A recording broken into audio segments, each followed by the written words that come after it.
Welcome to this video on how to build the Aspire Robotics Battlebox Pusher robot. Now, the very first step you want to do is make sure you read all the safety information on the back of the sheet. This is very important, especially if you don't have much BattleBot experience and you're not sure all the rules, and for going to your first competition. Now, the first thing we want to look at is your LiPo battery. It comes in a bag like this. So inside is your battery. And the first thing you want to do is charge up your battery so that it's ready to use. So to do that, you can grab your charger and you can just simply plug the battery in just like that. And now I want to make it clear. Every time we charge our battery, we want to be doing it inside this bag right here. And the reason we do that is, even though there's a very small chance, it is possible for these batteries to catch on fire. So if we do it inside our LiPo safe bag, if they happen to catch on fire, this bag will contain the spread of that fire and it won't be able to spread. So try to remember to always charge your LiPo inside the bag. Next, we can have a look at what else is in the kit. Each kit comes with a free Aspire Robotics Remove Before Battle tag. That's yours to use for whatever you'd like. And then we also come with 2 N20 motors, 2 wheels, a screwdriver and screws, and your Aspire Robotics board. So, to get started, we need a 3D printed body. Now these should come with the kit, or you can also get the files for these on our website for free.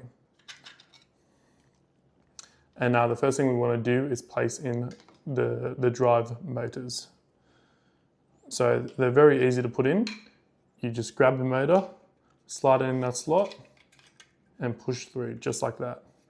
Next we can grab a wheel. And we want to make sure we use the smooth end of the wheel. And on the shaft, we have a flat spot.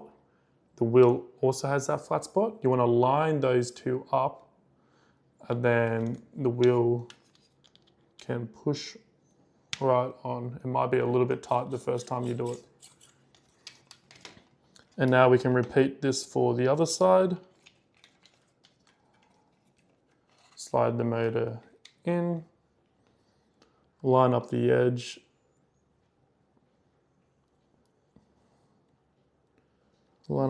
properly, and push it on just like that. Sweet. Now the next step we want to do is grab out your Aspire Robotics development board. Now on this board we have a few key features. The first one is your battery plug right here. This is where your battery plugs into. And you always want to make sure you plug in your battery the right way. It should only plug in one way, so make sure you're not forcing it in. It should fit in pretty easy. On the left side, we have the drive 1 and drive 2. These are for your 2 drive motors of your robot. And at the top, we have a servo plug. And if you have a robot with a servo motor, you can plug that on there. Next, we have the on-off switch.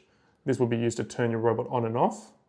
You have the pair button. This will be used the first time we pair it to our Bluetooth controller.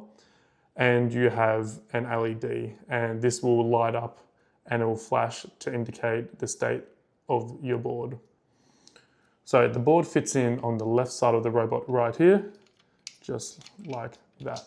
And this allows a nice gap on the robot to reach your on and off switch.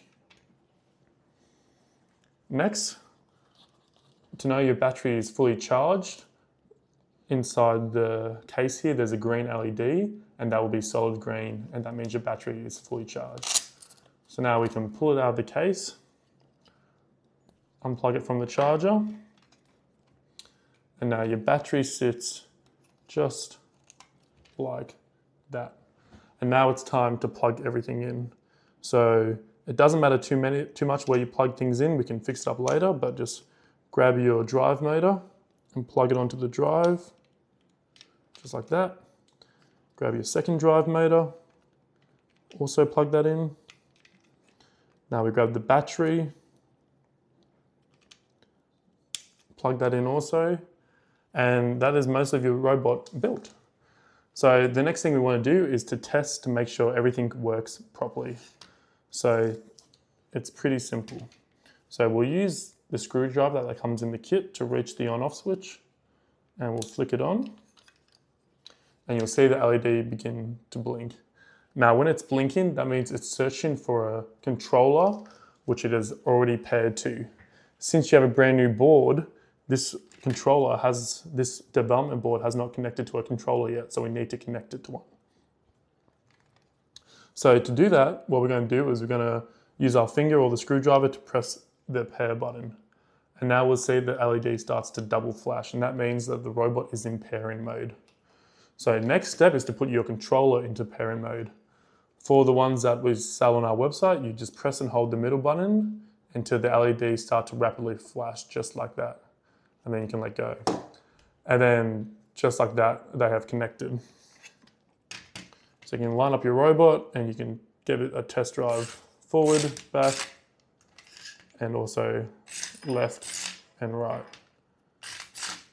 And your robot is almost complete now. So we can press and hold the button on the controller for 5 to 10 seconds for it to turn off. And you can see they're now disconnected. And now the next time you turn your robot on, you can simply turn it on. You can just press your controller once to turn that on. And since they've paired previously, they should find each other and connect up. Just like that. Now we'll switch this back off. Now the last steps is to grab your screws, and we'll grab the top case, put it on the robot just like that. You can bend these cables down a little bit, put it on the robot, and now we can screw the top plate in. So it's easiest to put the screw in the hole like that, and then just start screwing. And just like that, you've built your first combat robot. And you can use your screwdriver to reach that on-off switch to turn it on. Good luck.